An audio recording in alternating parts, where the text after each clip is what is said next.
Guys, ಈ ಒಂದು dry fruits milk shake ಸಿಕ್ಕಾಪಟ್ಟೆ ಟೇಸ್ಟಿಯಾಗಿರುತ್ತೆ. ಮಕ್ಕಳಿಗೆ ಎಲ್ರಿಗೂ ಸಿಕ್ಕಾಪಟ್ಟೆ ಇಷ್ಟ ಆಗುತ್ತೆ. ನಾನು ಇವಾಗಲೇ ಅಲ್ಲ, ಬಿಫೋರ್ ಪ್ರೆಗ್ನೆನ್ಸಿ ಆಗಿರ್ಬೋದು, ಮನು ಜಿಮ್ಗೆ ಹೋಗೋ ಟೈಮಲ್ಲಿ ಆಗಿರ್ಬೋದು, ನಂಗೆ ಏನಾದ್ರು ತಿನ್ಬೇಕು ಕುಡಿಬೇಕು ಅಂದಾಗ ಇದನ್ನ ಡೆಫಿನೆಟ್ ಆಗಿ ಮಾಡ್ಕೊಂಡು ಕುಡಿತಾ ಇದೆ. ಅದು ವಿತೌಟ್ ಶುಗರ್ ಮಾಡೋದು ಎಷ್ಟು ಟೇಸ್ಟಿ ಆಗಿರುತ್ತೆ ಗೊತ್ತಾ. ಸೊ ಇವತ್ತಿನ ವ್ಲಾಗ್ ಅಲ್ಲಿ ಇದನ್ನ ಯಾವ ತರ ಮಾಡೋದಂತ ಸ್ಟೆಪ್ ಬೈ ಸ್ಟೆಪ್ ತಿಳಿಸ್ಕೊಡ್ತೀನಿ. ಸೊ ಲೇಟ್ ಮಾಡೋದು ಬೇಡ, let's get in the video. ಈ ಒಂದು ರೆಸಿಪಿ ಮಾಡಕ್ಕೆ ನಾವು ಫಸ್ಟ್ ಮೇನ್ ಡ್ರೈ ಫ್ರೂಟ್ಸ್ನೆಲ್ಲ ಸೋಕ್ ಮಾಡಿರಬೇಕು. ಅದಕ್ಕೋಸ್ಕರ ನೀವು ಇನ್ ಕೇಸ್ ಏನಾದ್ರು ಮಾರ್ನಿಂಗ್ ಮಾಡ್ತೀನಿ ಅಂದ್ರೆ ನೈಟ್ ಸೋಕ್ ಮಾಡಿಡಿ, ಇಲ್ಲ ಈವ್ನಿಂಗ್ ಮೇಲೆ ಮಾಡ್ಕೊತೀನಿ ಅಂದ್ರೆ ಮಾರ್ನಿಂಗ್ಗೆ ಸೋಕ್ ಮಾಡಿಡಿ. ನಿಮಗೆ ಎಷ್ಟು ಬೇಕೋ ಅಷ್ಟು ಕ್ವಾಂಟಿಟಿಯಲ್ಲಿ ಡೇಟ್ಸು, ಗೋಡಂಬಿ, ಬಾದಾಮಿ, ಪಿಸ್ತಾ ಹಾಗೆ ವಾಲ್ನಟ್ಟು, ಸೊ ಇಷ್ಟೆಲ್ಲನೂ ಡ್ರೈ ಫ್ರೂಟ್ಸ್ನ ನೀಟಾಗಿ ಹಾಕ್ಕೊಂಡು, ಅದು ಡೇಟ್ಸ್ ಏನಿರುತ್ತೆ ಅದನ್ನು ನಾನು ಸೀಡ್ಲೆಸ್ ಡೇಟ್ಸ್ನ ಯೂಸ್ ಮಾಡ್ತಿದ್ದೀನಿ. ನಿಮಗೆ ಸೀಡ್ ಇರೋದು ಬೇಕಾದರೆ ಯೂಸ್ ಮಾಡ್ಕೊಬೋದು. ನಾರ್ಮಲ್ ಸೀಡ್ಗೆ ಹಾಕ್ಬಿಟ್ಟು ಹಾಕ್ಕೊಂಡ್ರೆ ಅಷ್ಟೇ ಮುಗೀತು. ಅದಾದಮೇಲೆ ಇದಕ್ಕೆ ಸ್ವಲ್ಪ ಬಿಸಿ ವಾಟ್ರು ಇಲ್ಲ ನಾರ್ಮಲ್ ವಾಟ್ರು, ನಿಮಗೆ ಇಷ್ಟ ಆಗಿದ್ರೆ ನೀವು ಹಾಲು ಸಹ ಆ್ಯಡ್ ಮಾಡ್ಕೋಬೋದು. ಹಾಲು ನಾವು ಲಾಸ್ಟಲ್ಲಿ ಗ್ರೈಂಡ್ ಮಾಡಬೇಕಾದ್ರೆ ಹಾಕ್ಕೊತೀವಿ, ಅದನ್ನು ನೀವು ಇಲ್ಲೇ ಆ್ಯಡ್ ಮಾಡ್ಕೊಂಡಂಗಿದ್ರು ಸಹ ಮಾಡ್ಕೋಬೋದು. ಗೈಸ್, ಇದರಲ್ಲಿ ನಾವು ಒಂದು ಚೂರು ಸಹ ಶುಗರ್ ಯೂಸ್ ಮಾಡಲ್ಲ. ಶುಗರ್ ಯೂಸ್ ಮಾಡ್ದೇ ಎಷ್ಟು ಸ್ವೀಟಾಗಿ ಎಷ್ಟು ಚೆನ್ನಾಗಿರುತ್ತೆ ಅಂದರೆ ಕುಡಿಯೋಕ್ಕೆ ಮಕ್ಕಳಾದರೂ ಕುಡಿತಾರೆ, ವಯಸ್ಸಾದ ಅಜ್ಜಿ ತಾತ ಆಗಿರ್ಬೋದು, ಯಾರಿಗಾದ್ರೂ ಮಾಡ್ಕೊಬೋದು. ನೀವು ಸಿಕ್ಕಾಪಟ್ಟೆ ಇಷ್ಟಪಟ್ಟು ಕುಡಿತಾರೆ. ಆ್ಯಕ್ಚುಲಿ ನಾನು ಇದನ್ನೇ ಎವ್ರಿ ಟೈಮ್ ಅಲ್ಲಿ ಮನೆಯಲ್ಲಿ ಟ್ರೈ ಮಾಡ್ತಾ ಇದ್ದೆ. ಸೊ ಇವತ್ತು ಫಸ್ಟ್ ಟೈಮ್ ನಾನು ಇಲ್ಲಿ ಟ್ರೈ ಎಲ್ಲ ಮಾಡಿದ್ದು. ಸೊ ಅಮ್ಮಗೆ ಸಿಕ್ಕಾಪಟ್ಟೆ ಇಷ್ಟ ಆಯಿತು. ನನಗೆ ತಿನ್ನೋಕ್ಕೆ ಇಷ್ಟಪಡಲ್ಲ, ನಾನು ಈ ಥರ ಮಾಡ್ಕೊಂಡು ನನಗೆ ಅಂತ ಅಮ್ಮನೇ ಕೇಳಿದ್ರು. ಸೊ ಅಷ್ಟು ಟೇಸ್ಟಿಯಾಗಿರುತ್ತೆ. ನೀವು ಒಂದ್ಸತಿ ಟ್ರೈ ಮಾಡಿ ನನಗೆ ಕಮೆಂಟ್ಸಲ್ಲಿ ಶೇರ್ ಮಾಡ್ಕೊಳ್ಳಿ ಯಾವ ಥರ ಬಂತು ಅಂತೇಳಿ. ಅದಾದಮೇಲೆ ನೀವು ನೋಡ್ಬೋದು ಡ್ರೈ ಫ್ರೂಟ್ಸ್ ಕಲರಲ್ಲ ಯಾವ ಥರ ಅಂದರೆ ಫುಲ್ ಅದು ಸೋಕ್ ಆಗಿರುತ್ತೆ, ಚೆನ್ನಾಗಿ ನೆಂದಿರುತ್ತೆ. ಅಟ್ಲೀಸ್ಟ್ ಒಂದು 4 ರಿಂದ 5 ಅವರ್ ಮುಂಚೆನೇ ನೆನೆಸಿಡಕ್ಕೆ ಟ್ರೈ ಮಾಡಿ. ಆವಾಗ ಸ್ವಲ್ಪ ಅದು ಗ್ರೈಂಡ್ ಮಾಡೋಕ್ಕೂ ಈಸಿ ಆಗುತ್ತೆ, ಆಮೇಲೆ ನೆಂದಿರುತ್ತೆ ಚೆನ್ನಾಗಿ. ಅದಾದಮೇಲೆ ಇದ್ರ ಜೊತೆಗೇ ಒಂದು ಬಾಳೆಹಣ್ಣು ಹಾಕ್ಕೊತಾ ಇದ್ದೀನಿ. ಪಚ್ಚಬಾಳೆಹಣ್ಣು ತೊಗೊತಾ ಇದ್ದೀನಿ, ಅಂದರೆ ದೊಡ್ಡ ಬಾಳೆಹಣ್ಣು ಅಥವಾ ಪಚ್ಚಬಾಳೆಹಣ್ಣು ಏನಂತೀವಿ ಅದನ್ನು ತೊಗೊತಾ ಇದ್ದೀನಿ. ನಾನು ಇಲ್ಲಿ ಯಾಲಕ್ಕಿ ಬಾಳೆಹಣ್ಣು ತೊಗೊತಾ ಇಲ್ಲ. ನೀವು ಯೂಶ್ವಲಿ ನೋಡ್ಬೋದು ಯಾಲಕ್ಕಿ ಬಾಳೆಹಣ್ಣು ತೊಗೊಂಡ್ರೆ ನಿಮಗೆ ಸ್ವಲ್ಪ ಹುಳಿ ಬರುತ್ತೆ. ಏಕೆ ಅಂತಂದರೆ ಅದು ಸ್ವಲ್ಪ ಬಾಳೆಹಣ್ಣು ಹುಳಿ ಇರುತ್ತೆ, ಅದಕ್ಕೋಸ್ಕರ ಇಲ್ಲಿ ಪಚ್ಚಬಾಳೆಹಣ್ಣು ತೊಗೊಳ್ಳಿ.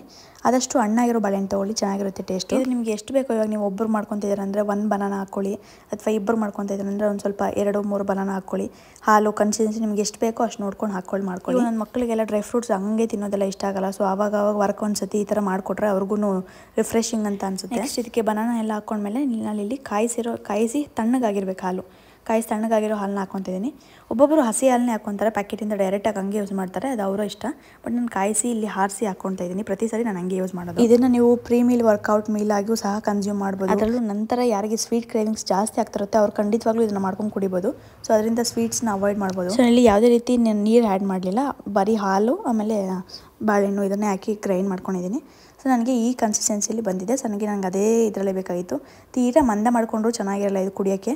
ಸೊ ಇದು ಯಾವ ಥರ ಈ ನಾರ್ಮಲ್ ಮಿಲ್ಕ್ ಶೇಕು ಸ್ಮೂತೀಸ್ ಇರುತ್ತೆ, ಸ್ಮೂತಿ ಅಷ್ಟು ಬೇಡ, ಮಿಲ್ಕ್ ಶೇಕ್ ಅಷ್ಟು ಬಂದರೆ ಚೆನ್ನಾಗಿರುತ್ತೆ ಕುಡಿಯೋಕ್ಕೆ. ಜಸ್ಟ್ ನಾನು ಜಾಸ್ತಿನೂ ರುಬ್ಬಕ್ಕೆ ಹೋಗಲಿಲ್ಲ, ಒಂದು 2 ರೌಂಡ್ ಇಟ್ಕೊಂಡಿದ್ದೀನಿ. ಬಿಕಾಸ್ ಅದು ಡ್ರೈ ಫ್ರೂಟ್ಸ್ ಎಲ್ಲ ಅರ್ಧಂಬರ್ಧ ಪುಡಿ ಆದರೆ ಅದು ಬಾಯಿಗೆ ಸಿಗ್ತಾ ಇರುತ್ತೆ ಕುಡಿಬೇಕಾದ್ರೆ, ತುಂಬಾ ಟೇಸ್ಟಿಯಾಗಿರುತ್ತೆ. ನೀವು ದಯವಿಟ್ಟು ಮನೇಲಿ ಒಂದ್ಸತಿ ಟ್ರೈ ಮಾಡಿ ನನಗೆ ಕಮೆಂಟ್ಸಲ್ಲಿ ಶೇರ್ ಮಾಡ್ಕೊಳ್ಳಿ ಯಾವ ಥರ ಬಂತು ಅಂತ ಹೇಳಿ. ಅದಾದಮೇಲೆ ಈವ್ನಿಂಗ್ ಡಿನ್ನರ್ಗೆ ಅಮ್ಮ ಸೊಪ್ಪು ಸಾರು ಮಾಡ್ತೀವಿ ಅಂತ ಹೇಳಿ ಅದಕ್ಕೆ ನಂಚ್ಕೊಳಕ್ಕೆ ಏನಾದರೂ ಮಾಡೋಣ ಅಂತೇಳಿ ಖಾರ ಮಿರ್ಚಿ ಬಜ್ಜಿ ಮಾಡ್ತಾ ಇದ್ವಿ. ಗೈಸ್, ಹೆಂಗಾಯ್ತು ಏನಾಯಿತು ಅಂತ ಗೊತ್ತಿಲ್ಲ, ಕೋಲ್ಡ್ ಆಗಿಬಿಟ್ಟಿದೆ ನನಗೂ ಪಾಪುಗೆ ಇಬ್ರಿಗೂ ಕೋಲ್ಡ್ ಆಗಿಬಿಟ್ಟಿದೆ. ಅದಕ್ಕೋಸ್ಕರ ಇವತ್ತೇನೋ ವಿಡಿಯೋ ಕ್ಯಾಪ್ಚರ್ ಮಾಡೋಕ್ಕಾಗಲಿಲ್ಲ ಜಾಸ್ತಿ. ಈ ಕೋಲ್ಡ್ ನೆಗಡಿ ಆದರೆ ನಮ್ಮ ಕೈಲೇ ಇರೋಕ್ಕಾಗಲ್ಲ ಗೈಸ್. ನಮ್ಮ ಮಕ್ಕಳ ಕೈಲಿ ಅವಳಂತೂ ಮೂಕನ್ನ 100 ಸತಿ ಹಿಂಗೆ ಉಜ್ತಾ ಇರ್ತಾಳೆ ಪಾಪ, ಅವಳಿಗೆ ಫುಲ್ ಕೋಲ್ಡ್ ಆಗಿಬಿಟ್ಟಿದೆ. ಆ್ಯಕ್ಚುಲಿ ಇದಕ್ಕೆಲ್ಲ ಕಾರಣ ಬಂದು ಹರ್ಷಿತಾ ಕೋಲ್ಡ್ ಆಗಿದೆ. ಮನೇಲಿ ಒಬ್ಬರು ಕೋಲ್ಡ್ ಆದರೆ ಗೊತ್ತಲ್ಲ, ಒಬ್ಬರಿಂದ ಒಬ್ಬರಿಗೆ ಅಫೆಕ್ಟ್ ಆಗ್ತಾ ಇರುತ್ತೆ. ಸೊ ಮೊನ್ನೆ ನಾನು ಹೇಳಿದ್ದೀನಿ ಪೋಲಾರ್ ಬೇದಕ್ಕೆ ಹೋದಾಗ ಐಸ್ ಕ್ರೀಮ್ ತಿನ್ಬೇಡ ಅಂತ ಸರಿ ಹೇಳಿದ್ದೆ. ಸೊ ತಿಂದ್ಬಿಟ್ಟು ಬಂದ್ಬಿಟ್ಟಳೆ, ಕೋಲ್ಡ್ ಆಗಿಬಿಟ್ಟಿದೆ. ಅವಳಿಂದ ನನಗಿಂದ ಪಾಪುಗೆ ಹಂಗೆ ಎಲ್ಲ ಅಫೆಕ್ಟ್ ಆಗಿದೆ. ನೋಡಿ, ನಾನಂತೂ ಬಜ್ಜಿ ಹಾಕಬೇಕಾದ್ರೆ ಒಂದು ಟ್ರಿಕ್ ತೋರಿಸ್ತಾ ಇದ್ದೀನಿ. ಸೊ ಅದನ್ನು ಬೌಲಲ್ಲಿ ಹಾಕ್ಕೊಂಡು ಹಿಂಗೆ ಅಷ್ಟೇ ಅದು ಮಸಾಲೆ ಅಷ್ಟೊಂದಿರಲ್ಲ.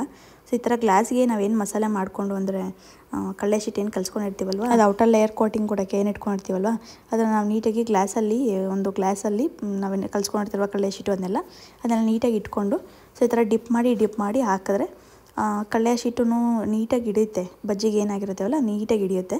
ಸೊ ತಿನ್ನೋಕ್ಕೂ ಚೆನ್ನಾಗಿರುತ್ತೆ, ಮಸಾಲೆ ಎಲ್ಲ ಕಡೆ ಹಿಡಿದಿರುತ್ತೆ ಅಂತೇಳಿ ಈ ಥರ ಮಾಡ್ಕೊಬೋದು. ಅದು ವರ್ಕೌಟ್ಗೆ ಹೋಗೋಕ್ಕಾಗಲಿಲ್ಲ, ಪಾಪುಗೆ ಕೋಲ್ಡ್ ಆಗಿದೆ ಅಂತ ಅವಳು ಸ್ವಲ್ಪ ಮೂಡ್ ಫುಲ್ಲು ಕ್ರ್ಯಾಂಕಿ ಆಗಿತ್ತು. ಅದಕ್ಕೋಸ್ಕರ ಡಿನ್ನರ್ ಮುಗಿಸಿ ಅದು ದೇವರಿಗೆ ಮುಗಿಸಿ ಮತ್ತೆ ಹೊಸ ವಿಡಿಯೋದೊಂದಿಗೆ ನಾಳೆ ಸಿಗುವ. Thanks for watching. Love you guys. By.